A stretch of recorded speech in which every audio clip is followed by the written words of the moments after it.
Koutou, nau mai hoki mai ki tēnei hōtaka hui o Pautama, tohi Rites of Passage, tēnā koutou. Nau mai hoki mai ki tēnei hui, i tēnei rā he kanohi hou, ko tā mai ki te pai, Manu Caddie, tēnei te mihi atu ki a koe e hika. Nō mātou te honore, nō mātou te whiwhi. Mō te hunga, ka hoki mai ia te wiki, tēnā koutou. E kaha nei ki te hāpai, ki te tautoko i tēnei kaupapa. O tira ki ngā taringa hou, o te wā, tēnei te mihi nunui ki a koutou. Ka wānanga hia ngā kōrero o te wā. O tira ka whakawhiti i ngā whiako, whaiaro, tō tina ki tēnei pai. Nā reira, tēnei te mihi atu ki a koutou katoa. Ki te tima, Pautama Rites of Passage, e mihi ana ki a koutou. Te tima kei muri i te uhi, o tira kia koe Tiaki, te parata, tina koe. Nā reira, ka tīmata tō tātou nei rā, i ngā kōrero o te wā. Tēnei te mei kia koe e kiri. Nei rā te mei kia koutou i tēnei wā o matariki tā puapua, matariki a hukanui, matariki hukanui. Kei te roko au ki te ua e ko patapata nei ki te tuanui ki wahora. Ka roi mataroha o raki nui e he kiho nei ki tōna whai ai po a papa tuanaku. Nō reira, tēnei te mihi kia koe e kiri, nā hau i whakatūwhera nei, tēnei webinaka. Rere tonu nei ka mihi kia koe ki tērā, te pito o te ao ki rua tōria, ki a koe e Manu, tēnei te mihi kia koe, tō mātou waimaria, kua whai wā ki tō tā, ki te wānaka mō tēnei kaupapa o te tohi. Ki tōku nei ao ko koe kei ruka, i roto i tēnei kaupapa, me tērā tuhika roa o hei tiki. Nō reira, tēnei te mihi ki a koe. Nau mai, hara mai ki tēnei wānaka mō te tohi ki tō mātou nei taha, no Pautama Rites of Passage. Nō reira, tēnā tātou. Ko auraki te mauka ko waitaki te awa ko kaitautui, ko Tiaki tēnei e mihi nei. Manu, I was telling you a little bit before about how you're like a god in the realm of Rites of Passage for us. When we started researching on traditional Kaupapa Māori Rites of Passage, the first thing you plug in on Google is Hei Tiki, and that comes back with this epic research report. And then looking into a little bit about your background, you've had a huge journey from working with teenage parents. You've worked in the realm of housing teenagers who can't find housing, and you've had a huge journey into the realm of evaluation and research. Nō reira, tēnei te mei kia koe me ka pūkeka nui kei roto i a koe. Manu, from your experience, if I may throw the rākau your way, hea tēnei mea te tohi? What is Rites of Passage? Te mei tuatahi, he mihi ki te wā matiriki, tino māku ki waho. Kia koutou, he mihi mai o hā, mihi mahana kia tātou. Tēnei te mihi ki te whānau o Pautama. I just think this is awesome what you fellows are doing, and I'm definitely not a god in this stuff. If I am, I'm a false god, because I sort of, I had 20 years of youth work and community work experience, but haven't been involved with rangatahi other than my own and their mates for a few years. So I feel like a bit of a fraud presenting on this kaupapa today, but it's some rangahau that we did 10 years ago, and happy to take you fellows through it. Rites of Passage is a very, I don't know, feels a bit academic and sort of Pākehā kupu and whakaaro, but it's I guess if we look across cultures, we can find Rites of Passage in just about every tradition and cultural group that's ever existed, and certainly in mainstream Aotearoa today, we still have many rites of passage that we may or may not acknowledge, and some are healthier than others. I'd argue that most are fairly unhealthy, and so what you fellas are trying to do is really important mahi. And I take my hat off to everybody who's still in the youth work area and working with our rangatahi, both in a paid capacity, but also those in a voluntary capacity, who I think are almost more important.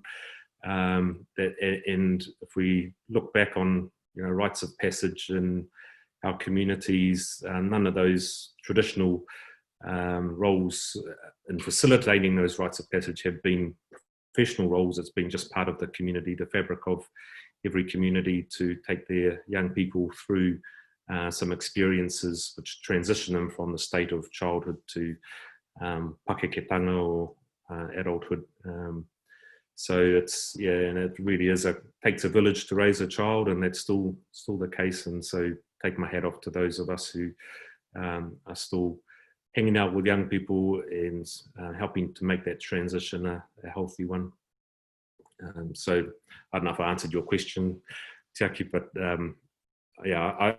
I think it's really important. I think we're missing much of it today, and some of the slangaho, the research that we did 10 years ago, really just scratches the surface, and some of your presenters that you've had in this series have gone into much more depth than we were able to in the research project that we did across the motu. But it's just really exciting to see an interest and a commitment from a number of groups and communities across the country to revive and revitalise and adapt some of those things that our tupuna have done in the past, and that some still do today, but have very little understanding of. And you were mentioning that it's there's not a lot out there, and it's important that we revive the kōrero and the rangahau as much as the practices, so that we can wānanga and explore what they look like for us today. And so that, my belief is that healthy communities do have healthy rites of passage, and I've struggled with my own kids to find those opportunities in our community. So happy to share the little bit of maramatanga, mātauranga that we were able to glean from pakeke kaumātua around the country 10 years ago. Shall I just launch into it? Yeah, launch into it, bro.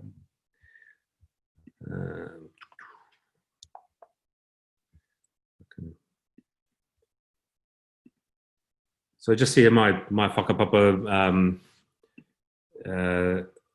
has been a bit ambiguous for much of my life, but in recent years have found my whakapapa to Ngāti Pūkenga in Tainui Waka, to the motu of Tonga, and Kuia, who came over from Tonga in the 1920s, 1910s. And she has whakapapa back through some of her tūwhana to America, and some Jewish whakapapa there. And on my mother's side, that's on my birth father's side, on my mother's side, to Spain and Ireland and Scotland mostly.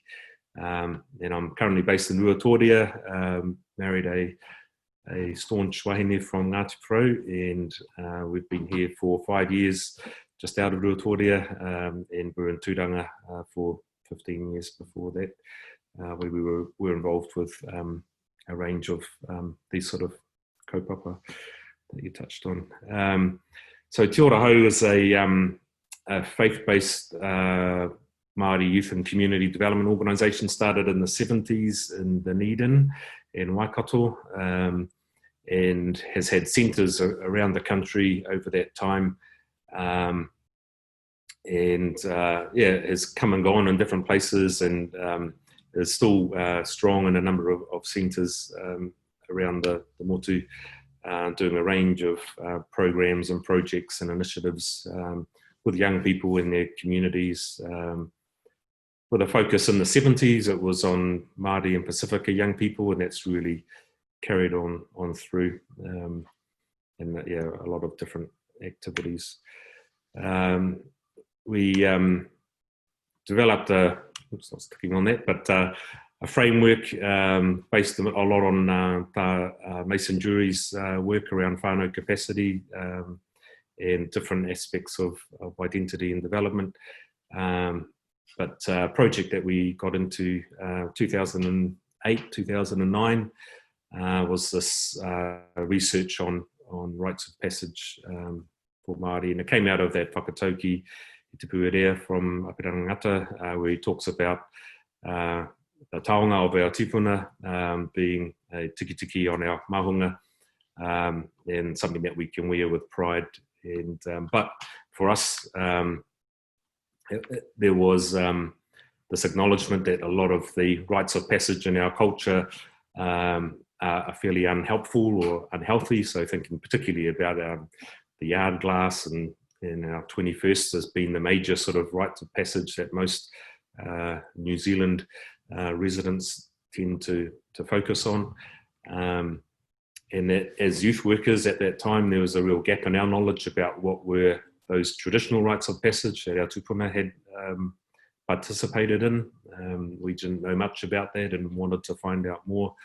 And we struggled to find access to the opportunities to understand them, and there wasn't a lot of people that we could go to or resources that were easily accessible, so we wanted to do something about that. Acknowledging that, yeah, quickly, you know, and even as I look back now on the video interviews and the interviews that we did 10 years ago, at least half of those pakeke have passed on.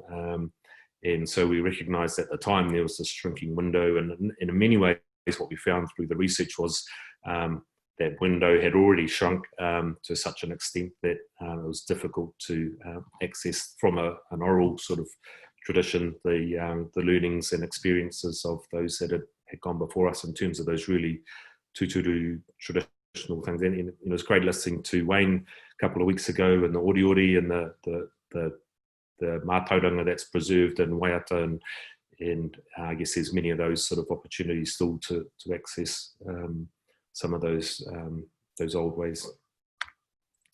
But very little in the literature that we could find. So we got some funding through lotteries and formed up a bit of a project that did look at what we could find from what had been written and published. And again, there wasn't a lot there.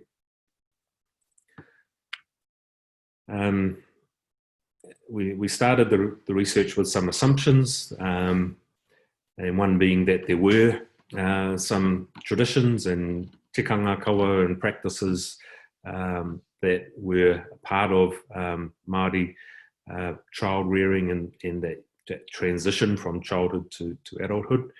We knew that most cultures have them, and we assumed and had some knowledge that there were some of those practices that we could discover.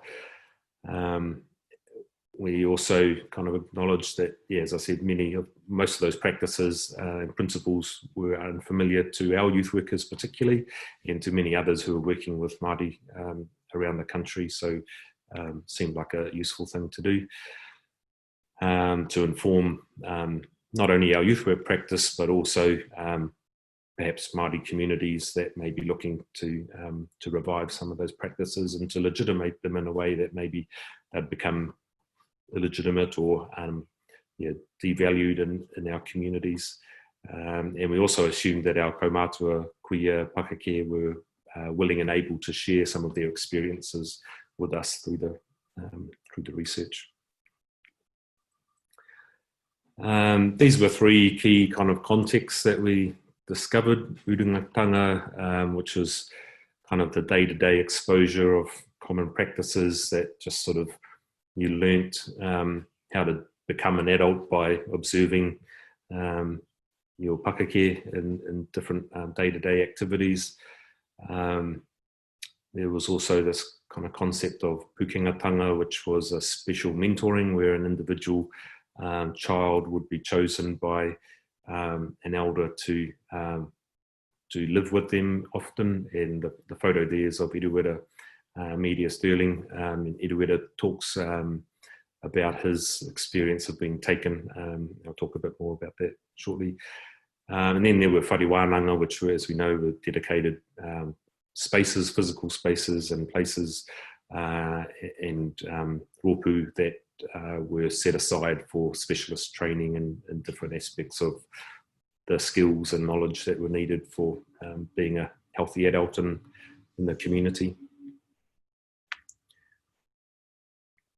We also looked at rites of passage in other cultures around the world, and again, so there's a bit more in the literature from other locations and communities, and a fair amount, I guess, written about it from an anthropological perspective mostly. And these two kind of key findings really stood out for us. And one of them was that rites of passage are the primary mechanism by which a community or culture ensures that its young members, or that its adult members, have what it considers as a community, as a culture, to be healthy and contributing in terms of knowledge and skills and values. And the rites of passage is kind of like a point in time or a process to ensure or to recognise that those basic key skills and values have been understood and adopted by the member as they come through from childhood to adulthood. And this other one was really interesting, that rites of passage are not about benefiting the individual, but it's about the benefit for the community, and the community needs those individuals and groups of young people coming through to have those knowledge and skills and values so that it can continue as a community, as a culture that's healthy, and continue to facilitate that sense of belonging and the survival of the community going forward. So I guess when I'd thought about rites of passage before doing this research, it had been sort of, this is about, focusing on the young person and making sure that they're healthy and happy and equipped going into adulthood.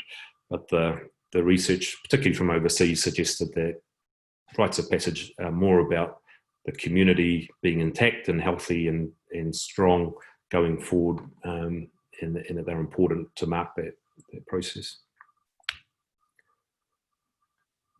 There's a bunch of stuff from academics and researchers around why rites of passage happen, and there's sort of an overlap between initiation and rites of passage. So are kind of similar in some ways and a little bit different in others.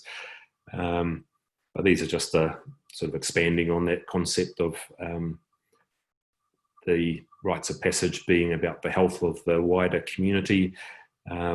Particularly interested in that third to last one there, a gerontocratic control of the younger generation, being the old people controlling the community. And we see that, of course, in many expressions on at the marae, at the pā, and in our communities. And in many ways, the wisdom of the elders is important for the survival and health of the community, and they have so much to pass on.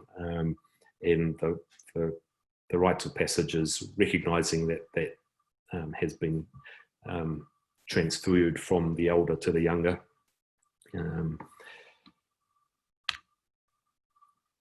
Famous, the person who actually kind of coined the term rites of passage is a French academic, and he talked about these three stages, which I think we find common in rites of passage often, where there's a separation, where the young person or young people as a group are removed from their family and their community. They go away together to do something.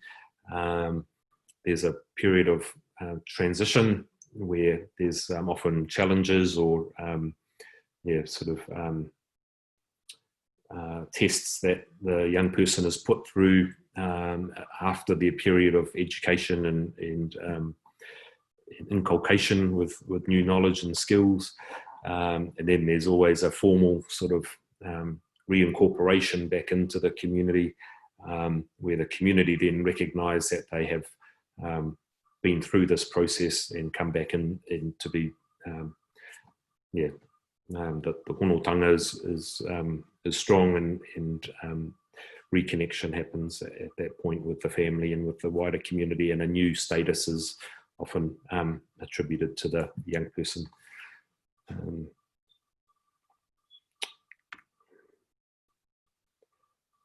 And I just thought, using Erueta's experience, he talks about it in his autobiography that he wrote with Anne Salmon, and he has a really fascinating number of passages in the book there, if you want to have a look. And he talks about the time where he's taken away from his mother and taken by an elder couple from the community, where they basically, and it's common, it still happens today, to probably a lesser degree than it did in his time, but they just basically came and said, we're taking him, we're going to train him up in our ways, and we'll see you later. No promises of return, but he talks about how that process happened. That's his mother there, and they took him to a sort of purpose-built hut, RoP hut that they lived in for this time. Very elderly couple, but he talks a lot about the time that he spent there, particularly with the Manu and the birds, and learning to speak to them, and them learning to speak te reo, which is interesting. But also the practices that his pakeke used to transfer the knowledge, particularly the whakapapa and waiata from whānau Apanui to him. He had been identified as a leader, a future leader. He was taken when he was sort of 2 years old, and he stayed with them until he was 7. But by the time he was 5 or 6, he was reciting whakapapa and knew it better than many of the elders in the wider community, because they just poured everything that they had into this boy and saw so much potential in him. And he talked a bit there about how he'd go and sit in the dark and have the karakia, whakapapa and waiata just over and over every night after a certain period. And that there was a special corner, a special part of the whare that was where that happened. It was a separate little side part of the whare. And so this was this transition time where all of this was taking place. And then at some point his father came back when he was 7 and said, it's time for the boy to come back. And the couple were very sad, but they knew that his time was right. And just before this happened, he'd been through one of these tests, and it's very reminiscent of the scene in Whale Rider where Paikia has to dive down for the taonga, and there was a particular stone that he was given, thrown into a pool, taken down, and basically his head was pushed down. He was held down until he got it, and the first time he didn't succeed, and the second time he did. And this was in the dark, and he had to find the particular kohatu that was thrown in, and anyway, he succeeded. But this was a classic kind of test, and I'm sure it's where they got it from for Whitty's book and film adaptation.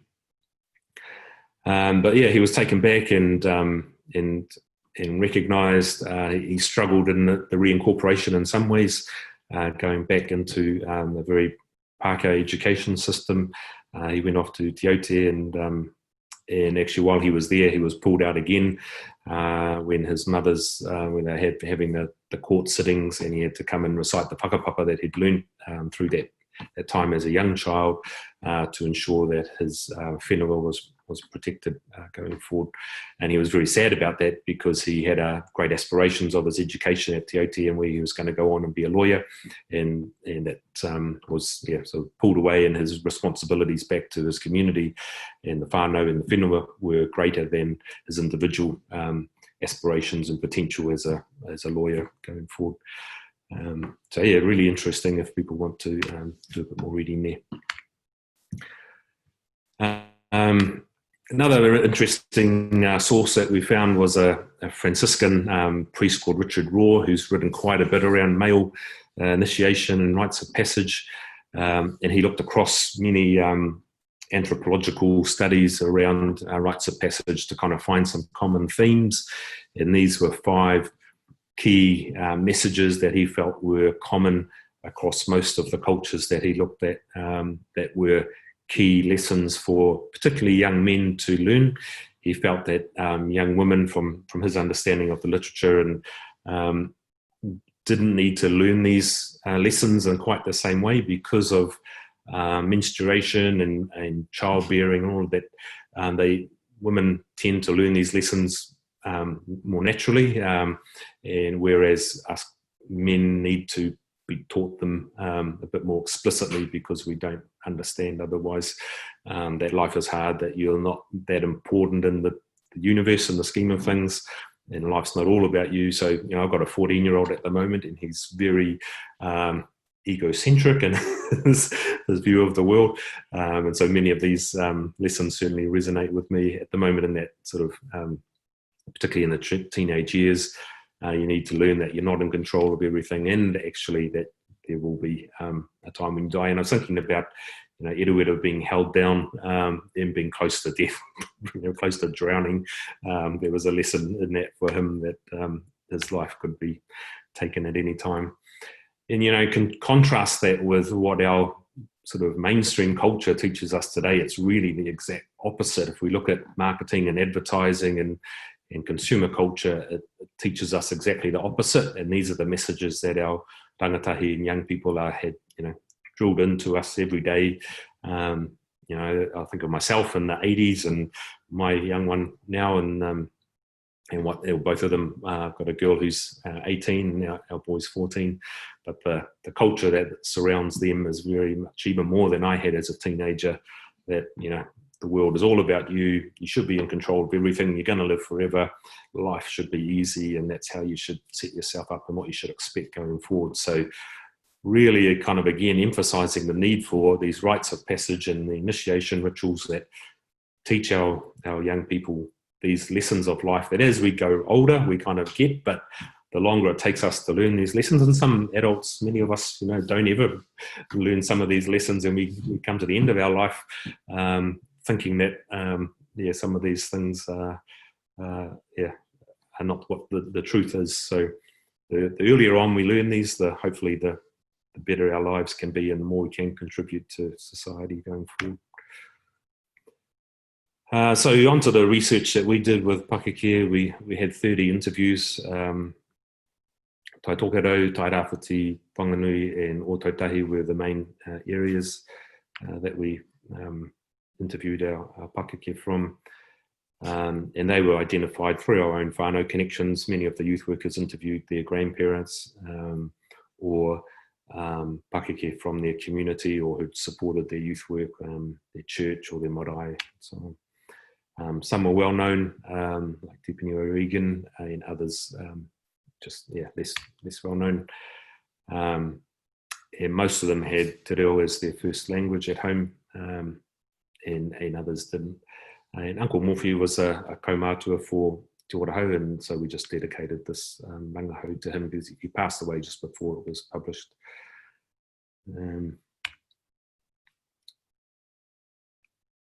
So yeah, we'll just, and all of this information's in a report, so that's we've got the link there, and anyone can download it anytime. So all of this is in the report. And interestingly, most of them couldn't identify a particular rite of passage that would have had its origins in those pre-contact times. So similar to what Eduwera described, most of them talked about some other rites of passage that probably we wouldn't connect to those really old time practices.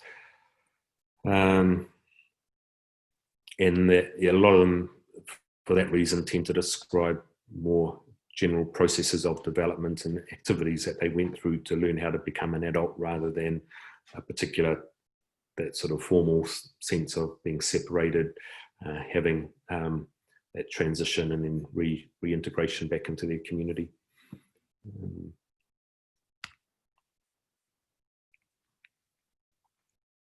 So these were sort of the topics that we went through as we were interviewing. We had a long list of questions, and some of the interviews went for 2 or 3 hours, in some 2 or 3 sessions.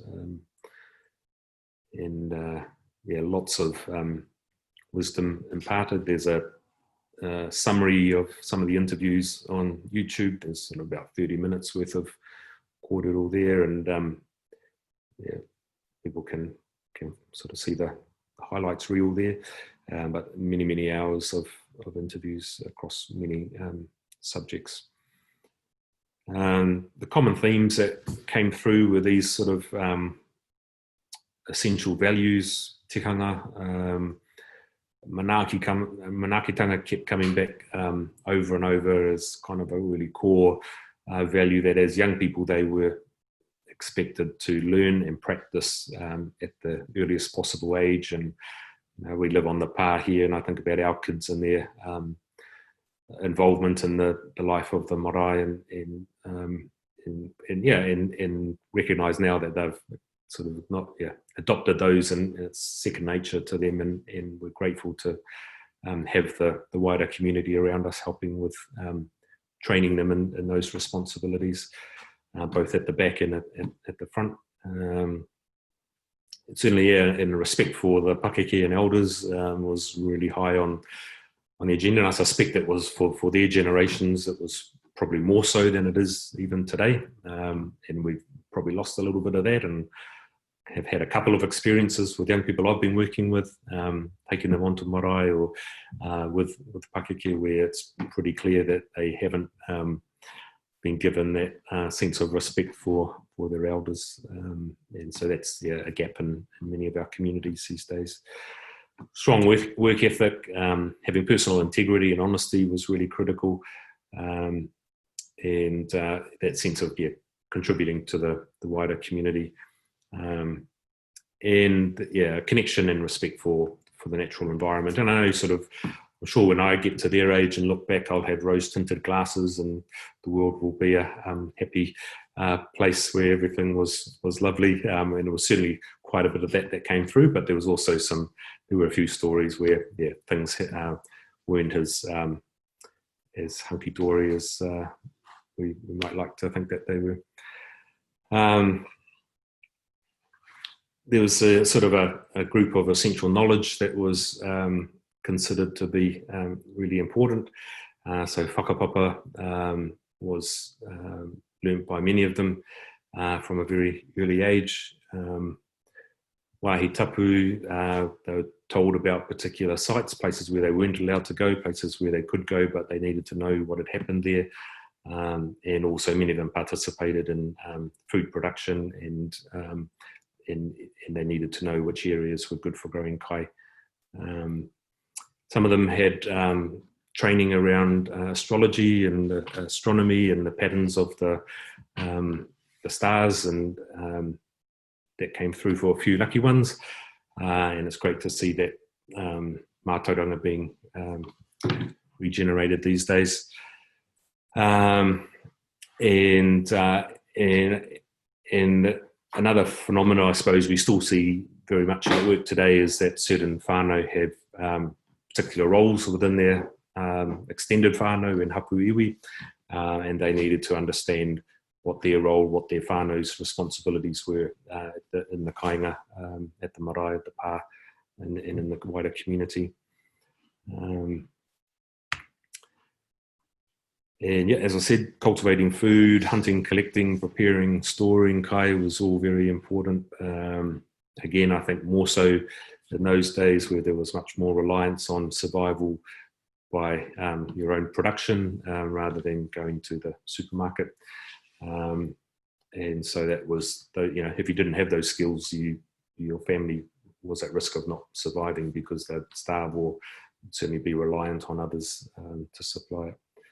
And there's still whānau that have large mara kai that wherever the community comes, and in the community that we live in is starting to revive some of those larger mara that have been not used for a few decades. House building was another skill that again sort of is being revived in our community, but hasn't been practiced for quite a while. We've kind of left it to the professionals, but back in the day, in their day, those were skills that needed to be passed on, or you wouldn't have a warm, dry whare to live in, and you'd have more sickness and perhaps die a bit earlier. And then mahi toi, martial arts and crafts were also skills that were passed on, along with some caring for the natural environment. Key learnings. There were some rites of passage that happened before birth, particularly karakia, and some of those tohu rites. Certainly, people were identified and set aside before birth for particular roles and purposes, and so then had throughout their life, at different periods, these rites of passage related to their station in life and responsibilities. There were lots of milestones around birth and death and marriage, and they reflected different shifting attitudes within communities and society.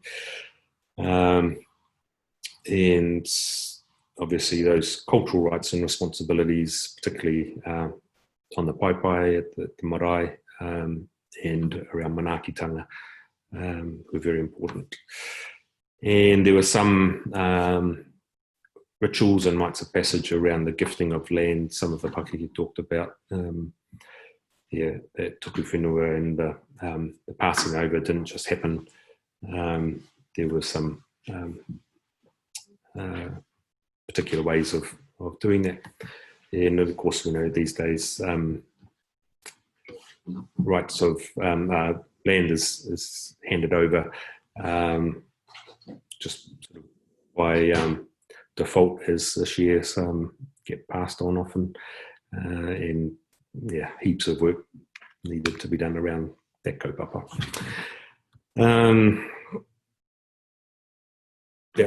Rites of passage often connected to kainga whenua and hapu. Makes sense, particular places for particular practices to happen.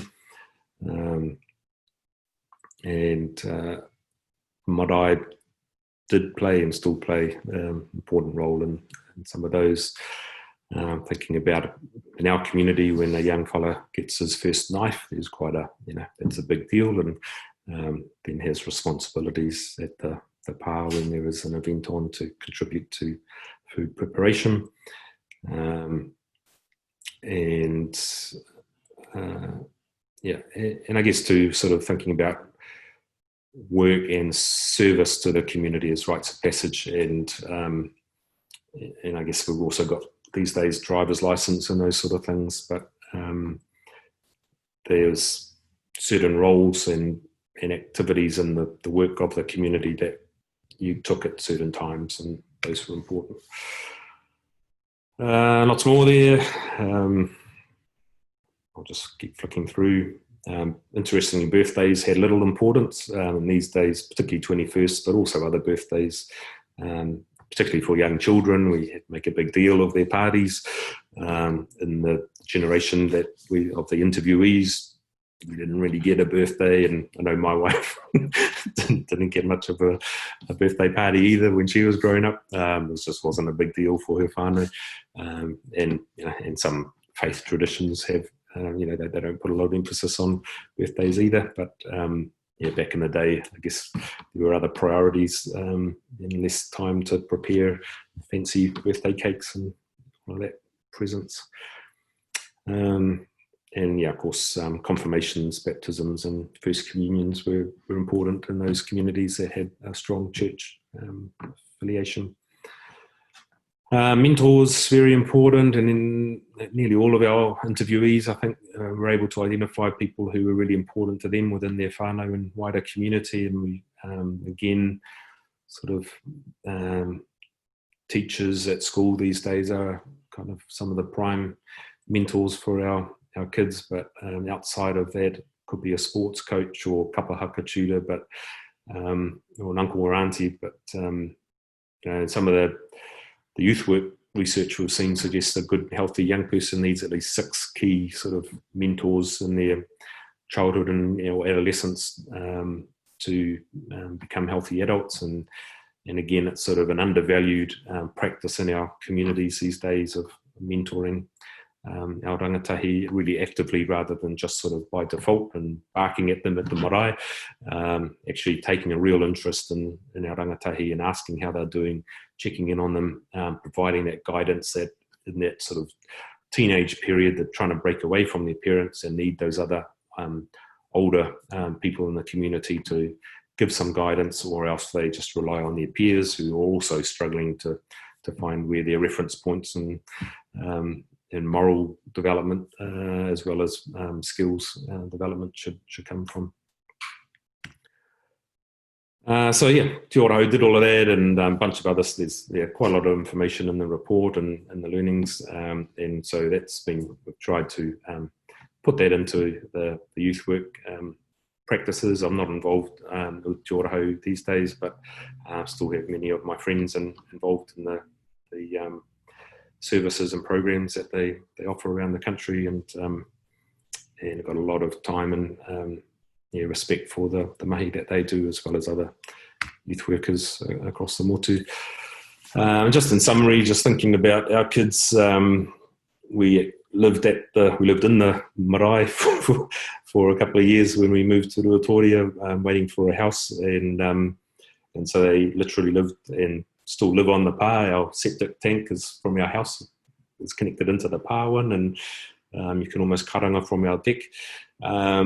But it's so it's the last 5 years of their life has been very much pā based and based in the community of Ruatoria, and thinking about their experiences of rites of passage here. And yeah, it's a little bit sad. I sort of got to say we haven't taken them through really formal rites of passage, because we just haven't prioritised it as a whānau. Been a few things. As I say, sort of our girl wanted her ears pierced, and we didn't let her until she could recite her whakapapa. And then our boy just got his pierced, and we didn't require quite the same level of knowledge as we required of our girl, and she was most annoyed that we'd let him off the hook. He did a little bit, but not as much as she had to. So yeah, a little bit of inequality in our whānau there.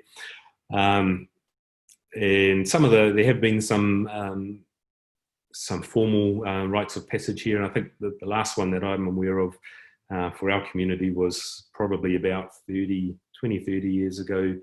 A group of teenagers were taken from Ruatoria through the Umuariki trail to Raukokore and Whānau Apanui, and that's sort of a 6-day traverse of the Raukumura, quite a dangerous and challenging trail, but they all made it successfully, and those are sort of things that we'd love to revive with our whānau locally. Our girl did, and both of them have noho puni at the kura, and I remember our girl, it was actually the first day that we came to the community from Tūranga, her first day at school, so they went off on this noho, and it was basically a survivor type noho, where for 5 days they could only eat what they shot or caught from the moana or the ngahere. did have a rifle and I think a bag of flour, but basically, yeah, if they didn't catch something, they would be very hungry. So there was some of those sort of, I guess we sort of saw that as a form of a bit of a rite of passage to learn some of those basic survival skills that many of our whānau locally rely on to put kai on the table. And at the kura they have ekinga, which is sort of a graduation ceremony, and the pakeke from the community come, and there's an acknowledgement of those that have made it through schooling, and recognition and celebration of that. So a bit different perhaps to some other formal or informal celebrations of graduation. And it's very much about the pakeke as much as it is about the rangatahi. And it's about looking after the pakeke in those in that commemoration, as well as celebrating the rangatahi. So that's sort of a quick summary of that research, and happy to have a kōrero any pātai.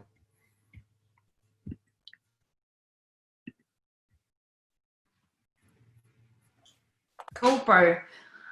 He rawi te rongo ki ngā kōrero, me te pānui hoki I o koutou rangahau.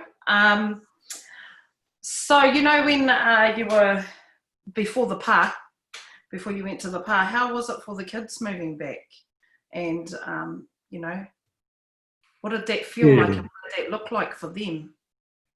Well, yeah, so Tash, my wife, partner, and I had said when our girl got to high school age, to teenage years, we wanted to be living pretty much at the pā. We felt like that was important for their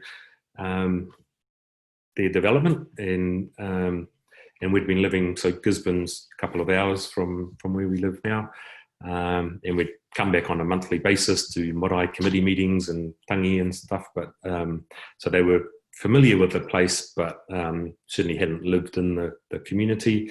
But yeah, they just adapted really well. Our boy, he's pretty good at rolling with whatever, and he's really enjoyed the space and being able to run around and just, get out and about. And our girl loves her kapa, and so she's appreciated that, being involved with pariha and others, and just the kura, because sort of going to a new school and stuff in many other communities, there would be a sort of, you wouldn't know anyone, but she's related.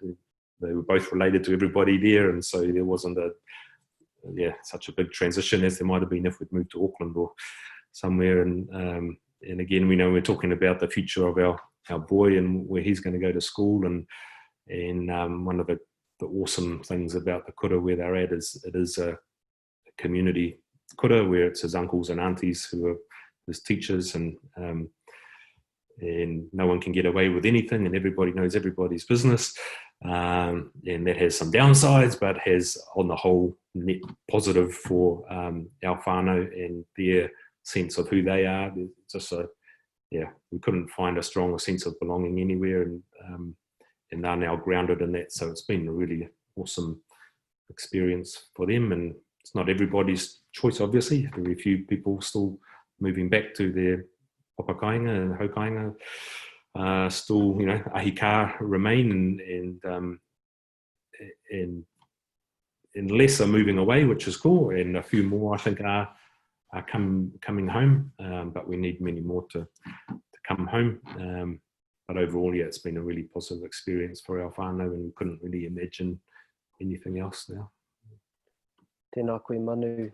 I'm looking at the time, and I know that you've got to pick up your boy very shortly. Look, I just want to ask, there's a massive tuatahi tēnei te me ki a koe. That's a huge amount of work that you put into that, and to summarise that in half an hour is epic. Thank you so much. I've read this many, many times, and to have that spoken to is a real gift.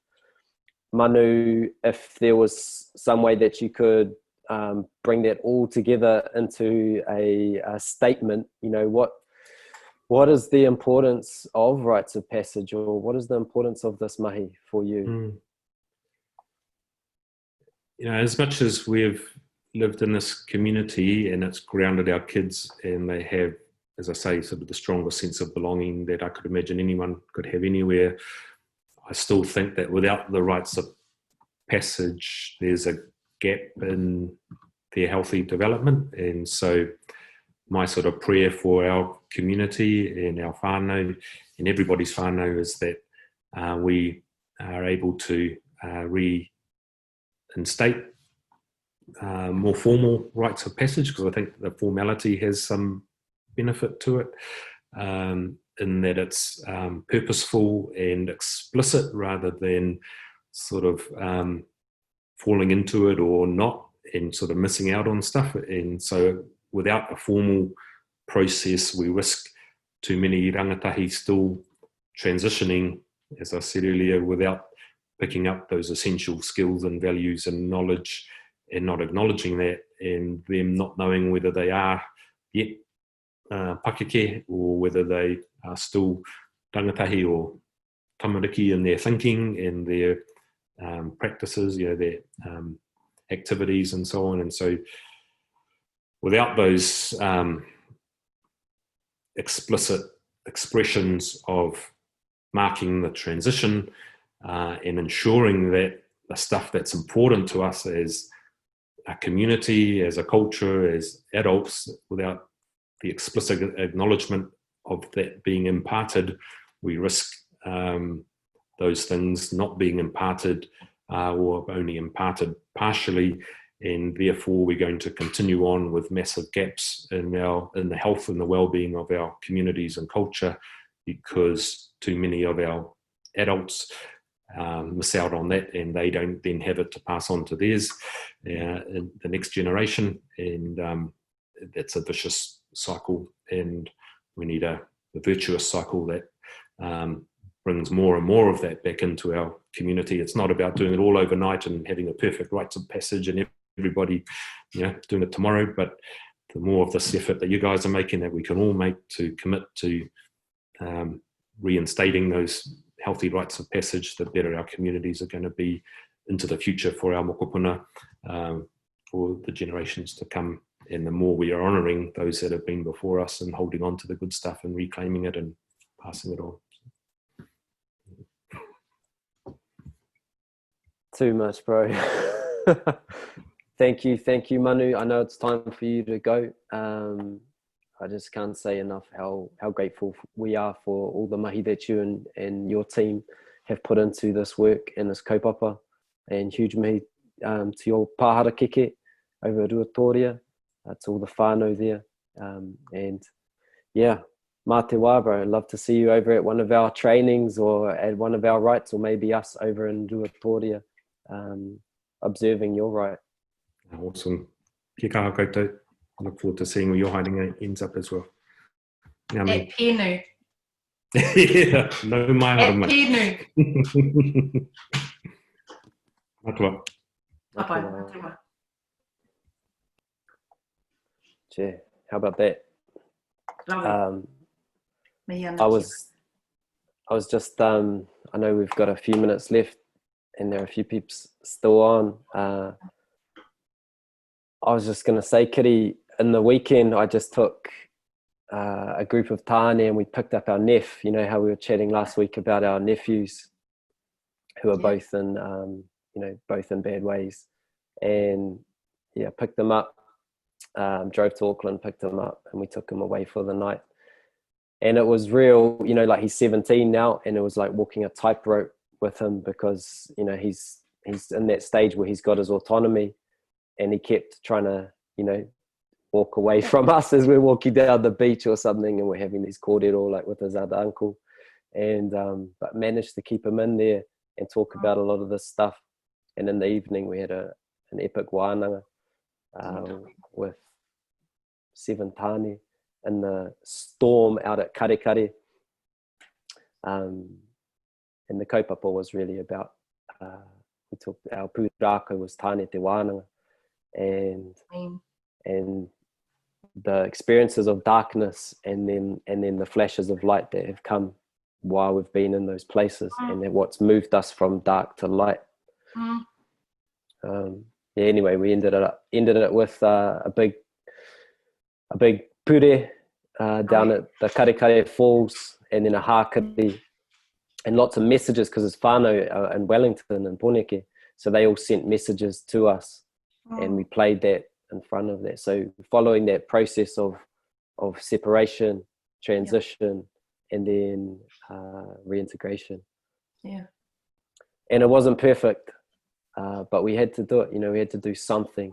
Yeah. And I guess that's my message to anyone listening, or to any of the whānau, is just kara whiua, take that opportunity. And even if they're 17, even if they're 24 or older, and I think it's massive. I think that boy, he's now got 7 mentors in that Auckland region that are going to be checking in on him over the next few weeks and months. But something's better than nothing, right? And taking that first step as whānau members is sometimes the hardest, knowing that it's your pāhara kiki that need help and support. So, e mihi ana, bro, rawe. Like, something is better than nothing, and then by the end of it, being able to, share tāne te wānanga with him, and then pure. And for some of our whānau that don't understand or have enough courage to move on and do something like this for your own whānau, all it starts with is the whakaaro, and a good intention. Find you a friend that you want to share a journey with, and practice this with your babies. If you're not close to a river or a sea, have water in a bowl, have a karakia, just share good words with one another, express that, encourage conversation where people can express themselves, whether it's going to bring pain, hurt, or harikwa. Conversation is the key to all of our wānanga. And if we're not expressing enough of that with our rangatahi, they're not going to be able to break down walls and share with us what's really going on. So, kia kaha tātou. It was massive, what he was saying about seven mentors. How many tama and kohine have 7 mentors that are active in their lives. Yeah. That's what he was saying was like the minimum. What that was for. That's the, I don't know. But anyway, I was just segueing into our mentor training coming up. We've got our Potane mentor training registrations are still open until Friday, and then we'll be selecting. We've had an overwhelming response. We've already got over 30 people that have applied. We can only take probably half of that, so we'll do another training as well. But still, if you're keen, because we will be going through and we'll be selecting regions, because we really want peers to come, tāne from the same community, and then they can come and they can take it home. And we got some other mahi over in Te Tairāwhiti with the wahine. Yeah. Our babes have been working really hard, our kohine, our rangatai. They've been working really hard, and so we're going to get up and running again with wānanga kānohi ki te kānohi whakatinana hia te kupu. So we'll be allowed to go back onto the pā now. And we've got a kohine delivery, a right for girls down in Otaki. This is part 1, I believe. Awesome, Tasha for leading that, Ngaire, Madeline. Yeah, rawi koutou. Auntie Tash. And a right in Whaingaroa at the end of October, Labour weekend. So that'll be mainly for this community here in Whaingaroa, but we'll open it up for a few tāne to come and observe. Yeah. Kia not, that's some of the stuff coming up. Huge mihi to you all for tuning in to today's epic Kōrero with Manu, and we look forward to seeing you next week. Yeah, mā te wā e te whānau. Mā te wā. Tēnā tātou.